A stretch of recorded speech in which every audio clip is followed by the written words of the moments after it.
Well, hey guys, so Vanicream has come out with a vitamin C serum for sensitive skin. We're going to review it in this video. You know, if you're a skincare brand, it's pretty much written in the guidebook that you must have a vitamin C serum and you must have an eye cream. Otherwise, can you really even call yourself a skincare brand? So I predict in the future we will see an eye cream from Vanicream. Now, unless you have been living under a rock, there is a good chance you have heard of vitamin C serums, right? I mean, who hasn't heard of a vitamin C serum? They are seriously one of the most popular skincare products. So are people just going after this ingredient for fun to keep up with the Joneses? No. Ascorbic acid, vitamin C, there is evidence that it can have a lot of benefits when applied to the skin. It's an antioxidant. It may help in fighting off oxidative stress, free radicals that damage our skin and lead to premature skin aging, as well as, you know, set the stage for inflammation and even skin cancer down the road combined with sun damage. Topical ascorbic acid can also improve collagen synthesis, and that ultimately is going to smooth out wrinkles and fine lines, improve skin texture, and it's good for hyperpigmentation as well. Ascorbic acid can help in fading post-acne hyperpigmentation, it can help with sunspots, and it can help with melasma. However, as you guys know from my videos, there are some issues with ascorbic acid. It's a very tricky ingredient to work with to formulate a vitamin C that actually is going to do these things. Why? Ascorbic acid, first of all, is water soluble, so that means it's hard for it to get into your skin.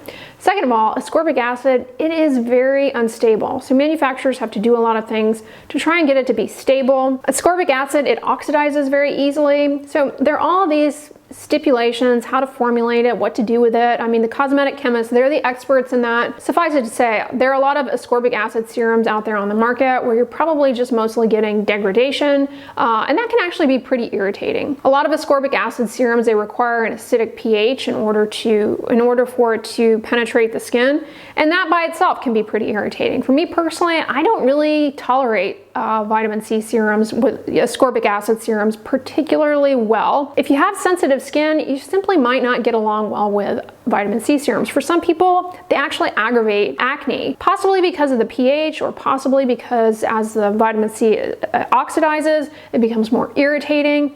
A lot of vitamin C serums can stain the skin. Now, you have all these other forms of vitamin C. And in this product, you have tetrahexyldecyl ascorbate, THD.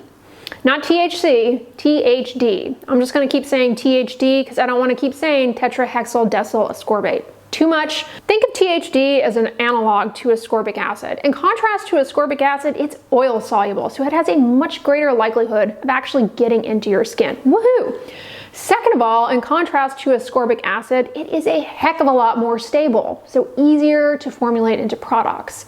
And because it's oil soluble, I would imagine it's easier to create a product that is moisturizing and not irritating, that has moisturizing emollients in it, as opposed to a water-based ascorbic acid type product. It's an analog of ascorbic acid, however, it's not the same thing. And basically what this means is that once it gets into your skin, the enzymes in your skin have to convert it to ascorbic acid. We don't know if that really happens. We do have research showing efficacy of THD for hyperpigmentation, but whether or not it's actually the THD, it's hard to say for sure. A lot of the clinical studies, truthfully, are done using product formulations that have not only THD, but other ingredients that are known to help target hyperpigmentation. So whether or not it's the THD or just these other ingredients, it's hard to say for sure. Regardless, it's pretty well tolerated, it's safe, and a benefit of it is that it can be used with pretty much any ingredient. So you can use it with other ingredients that target hyperpigmentation. I would say its strength, and where the research points to its efficacy at least, although again the research is limited, is that it is an ingredient that may help improve hyperpigmentation, whether it be sunspots, even melasma. There's even research to suggest that THD at 30% strength can help with melasma. Now, the Vanicream product is 5%. There is research to suggest that the 5% strength can be effective, and it's probably easier to tolerate than 30%. We know that with ingredients, higher is not always necessarily better, and that the higher the percentage, the greater the likelihood of irritation. So 5% seems prudent, it's an effective concentration, and this is a product marketed for people who have sensitive skin, so let's steer on the conservative end of the spectrum. THD, it can be used alongside retinol, prescription tretinoin, prescription retinoids. It can be used alongside azelaic acid, whether it be the over-the-counter forms or the prescription forms. It can be used alongside licorice root, arbutin, hydroquinone, you name it. There's no issue with using tetrahexyldecyl ascorbate. I said I wasn't going to say it again, but here I go. THD. It can be used alongside vitamin E, and it can be used alongside other types of vitamin C. THD is not the only vitamin C analog derivative. There are other forms out there like 3-O-ethyl ascorbic acid, magnesium ascorbyl phosphate. As a matter of fact, I think the Drunk Elephant vitamin C eye cream has THD plus a few other forms of vitamin C in it. In addition to THD, this also has ceramides in it. Now, ceramides are lipids that are naturally found in our skin. With age and with certain dry skin conditions, namely eczema, the levels of those can decline. It makes the skin barrier more prone to water loss and irritation. There's some evidence that applying ceramides to the skin can help with that. You have ceramides in there. Woohoo. This also has glycerin and humectant. The consistency of this product is very lightweight. It's moisturizing, it's hydrating, but I would not lean in on this as your sole moisturizer. It's probably not going to be sufficient for that purpose. It's a serum. It's very lightweight, very watery, very thin, and you only need 1 to 2 pumps. How do you use this? You can use it in the morning, you can use it in the evening, you can use it both in the morning and in the evening.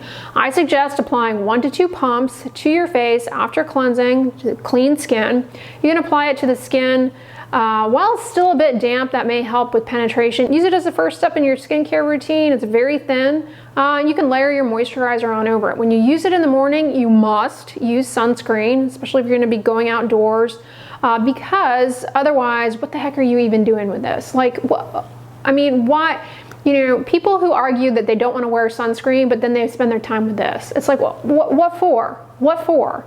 Why? I mean, you're maybe getting some negligible antioxidant from this, but then you're hitting yourself with UV rays that are just like doubling down. So make sure you're doing the sun protection thing. Yes, I know there are people out there who never go outside, who live in a basement, there are no windows, they never ever exit their building. If you've got very sensitive skin and you want to incorporate a vitamin C serum, I actually think this would be a good option for you. Just don't have expectations that are unreasonable. Don't expect that this is going to give you a wrinkle smoothing effect. Don't expect this to improve collagen.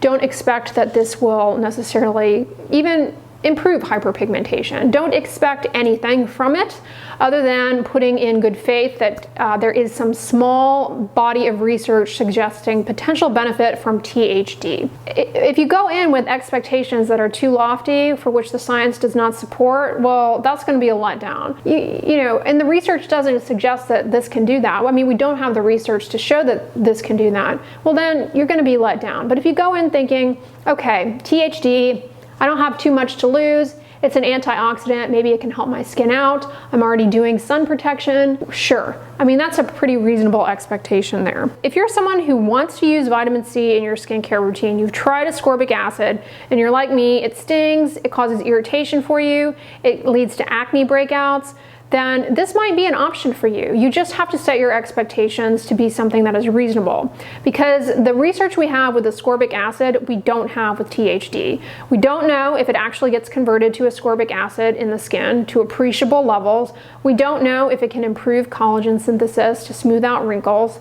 So set your expectations to something reasonable. At best, it can help with hyperpigmentation and may help lessen the burden of damage that occurs upon exposure to environmental stressors that trigger free radical formation that would otherwise damage lipids in your skin. So in terms of the research showing benefit, it's not at the same level as ascorbic acid. For those of you out there who have very sensitive skin, I think that this might be a good option for you if you're looking to incorporate vitamin C into your routine. Here's another big unknown though with this. It's like, to what extent, how does this compare to using a niacinamide serum or just using a moisturizer with niacinamide, another antioxidant that has been shown to be helpful for hyperpigmentation, for minimizing oxidative stress that would contribute to premature skin aging, to helping with oiliness, to helping with acne control, dry skin conditions. How does this compare to that? I mean, we don't really have studies in that regard. Research suggests you can combine the two, possibly for enhanced benefit,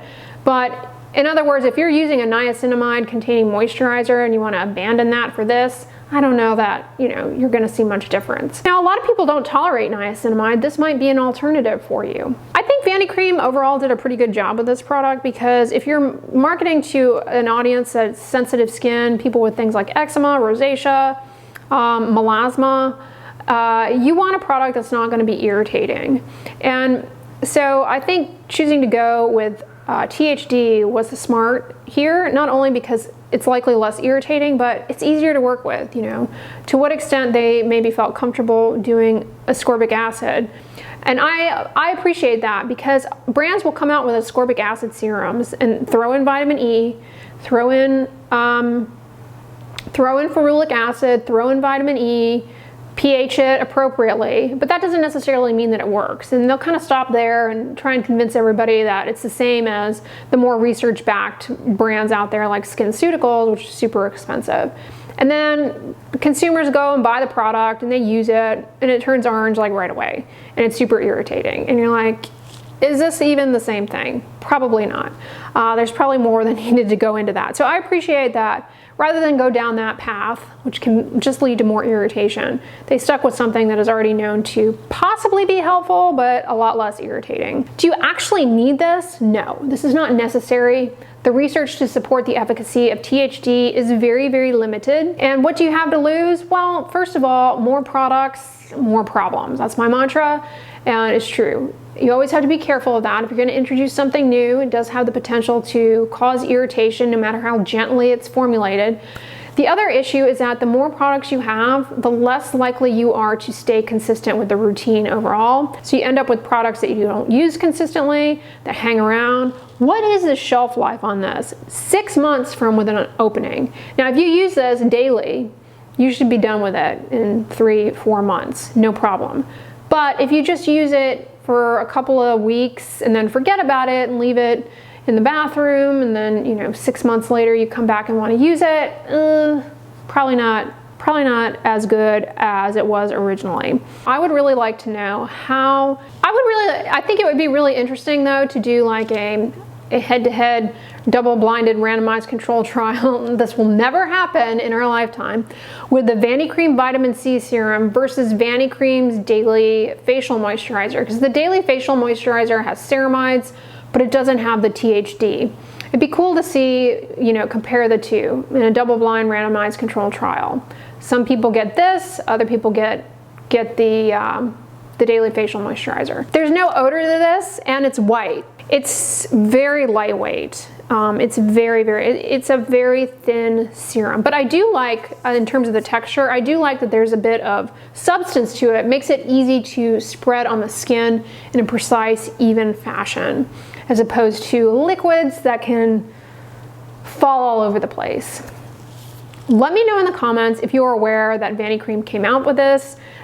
Did you plan on giving it a go? Hopefully this review was helpful to you all. You know, I think how this compares to, say, other antioxidant serums out there, I think if you're using an antioxidant serum that you like and isn't causing you any issue, there's no reason to jump ship and try this.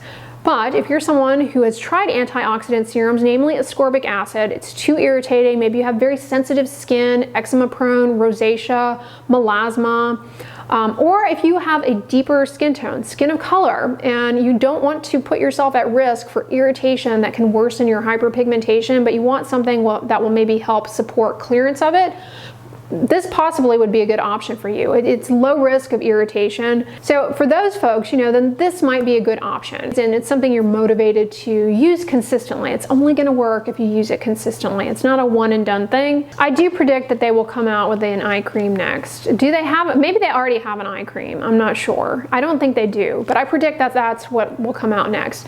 Bummed that I have not been able to find their SPF lip balm, which is one of my holy grail products, in a while. I think there's some kind of supply chain issue there, but hopefully they'll start making that again.